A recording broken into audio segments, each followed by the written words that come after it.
Hello.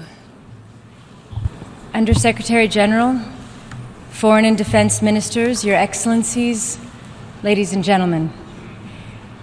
This is the third UN Defense Peacekeeping Ministerial I have attended, but the first on my home soil. I'm very proud to speak here as an American. I'm a patriot. I love my country, and I want to see it thrive. I also believe in an America that is part of an international community. Countries working together on equal footing is how we reduce the risk of conflict. It is how we avoid the need to send men and women of our militaries to fight and sacrifice overseas. The UN was set up for that purpose, as a way of resolving differences peacefully, supporting each other's prosperity, and extending universal rights and freedoms. It is in all of our interests for the UN to be made effective, brought closer to the lives of citizens, and not ever misused. At a deeper level, a country that believes that all men and women are born free and equal cannot be true to itself if it doesn't defend those principles for all people, wherever they live, regardless their circumstances and no matter how desperate their struggle. In fact, our support should be strongest where rights are threatened the most. We seem incapable of upholding minimum standards of humanity in many parts of the world.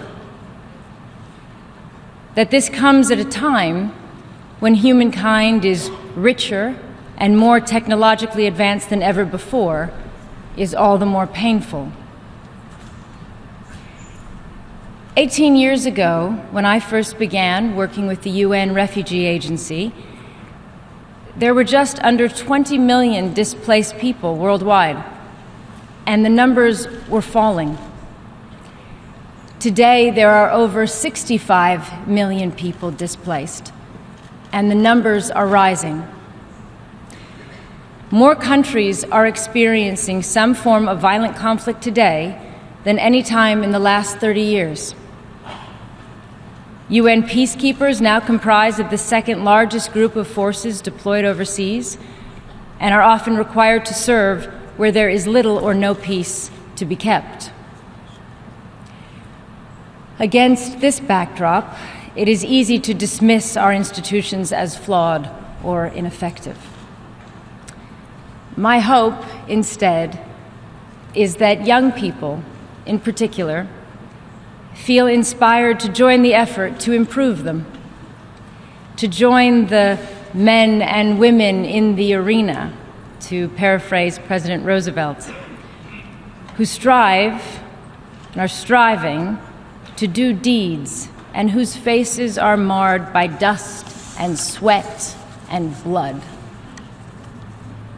In that regard, I want to express my respect for men and women who serve as peacekeepers, and for those who have been killed and injured. The protection of civilians is the primary responsibility of governments. When UN peacekeepers are deployed, it is usually where a government is unable or unwilling to protect civilian life.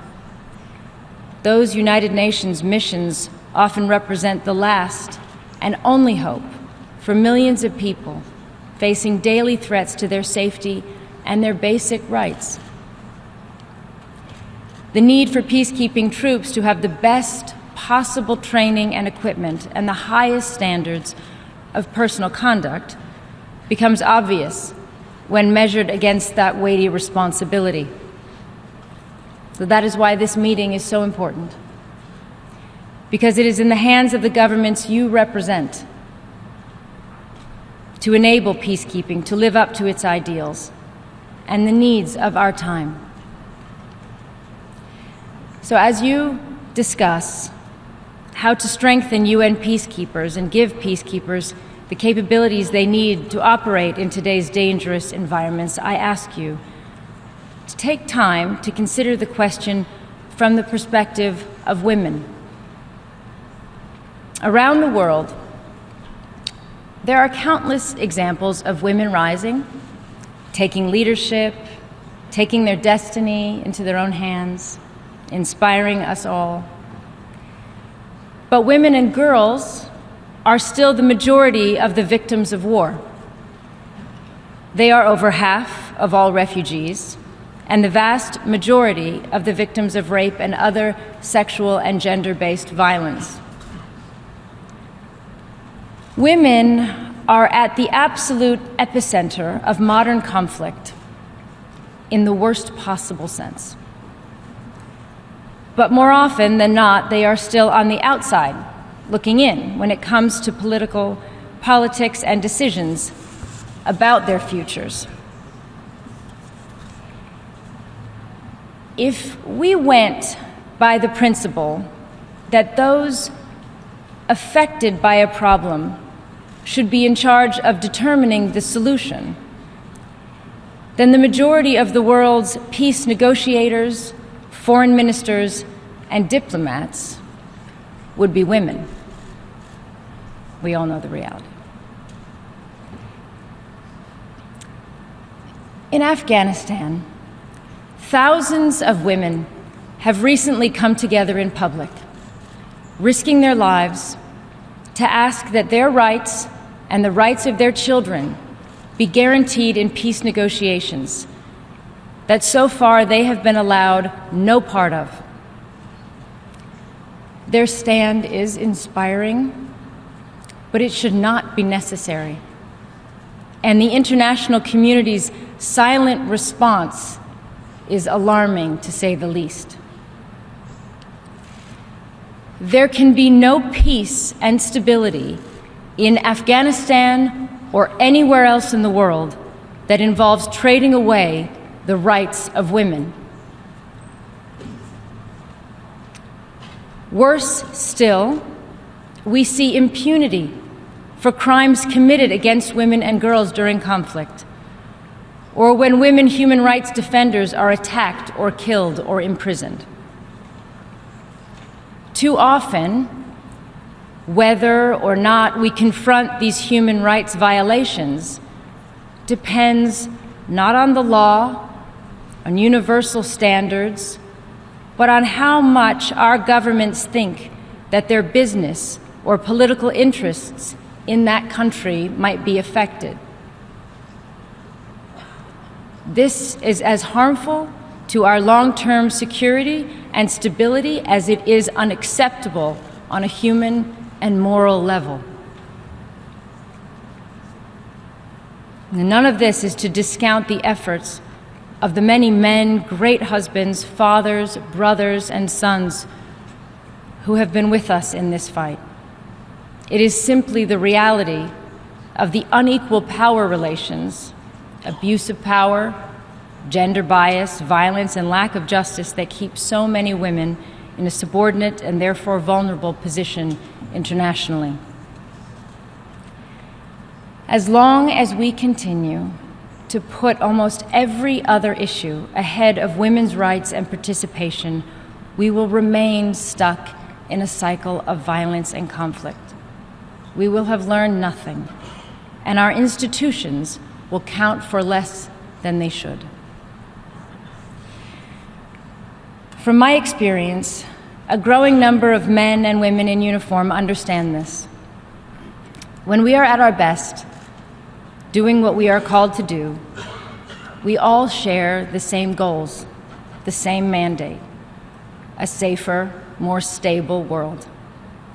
We fight to defend our freedoms and rights and the freedoms and rights of others. I recently met a male peacekeeper who had just returned from deployment as a gender advisor in the Central African Republic. And he told me that when he started his career of service in Afghanistan, he considered women's rights to be a soft issue and not what war was fought for.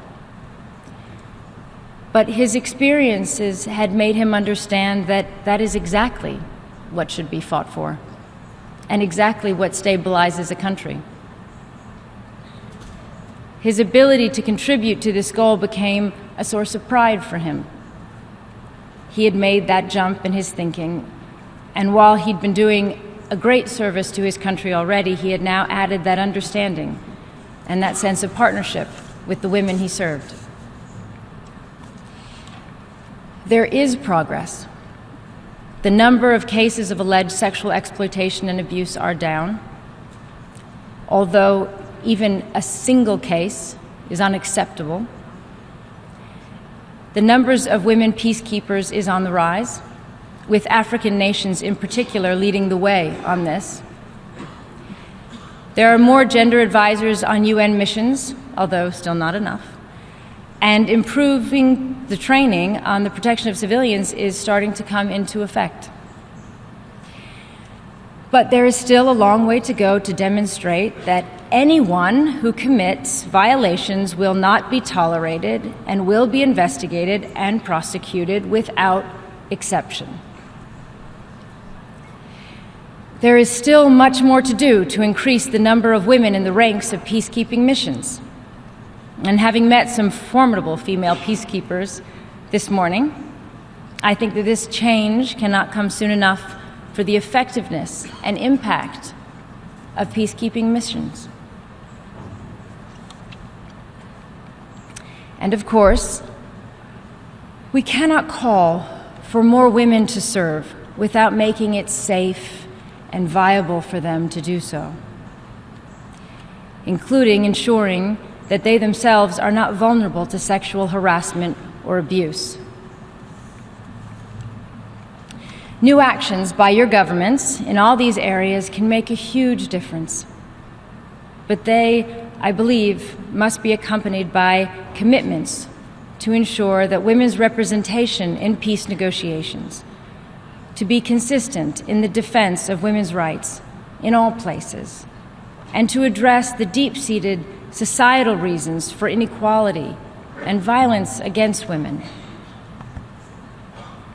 And above all, we need to understand that women themselves are protectors, as mothers and peacekeepers and human rights defenders. Women are already contributing to peace in theaters of war across the world without recognition or glory, because it comes naturally to them, it's important to them. And think of how much more we could achieve with women's equal participation in all aspects of society. Not at the expense of men, but alongside men, because we are all partners in this life. We humans are capable of horrors and unspeakable cruelty, but we are also capable of building civilizations, improving laws, demanding justice. We are willing to fight for people we've never met and for their families. We fall, we fail, we lose our way, often when we're made to feel afraid. But in our moments of strength and clarity, we know that all people are in fact equal. We know that while we can and should be proud of who we are individually, we're a part of a global world. And we know that we are supposed to come together in defense of something greater than ourselves. Thank you very much.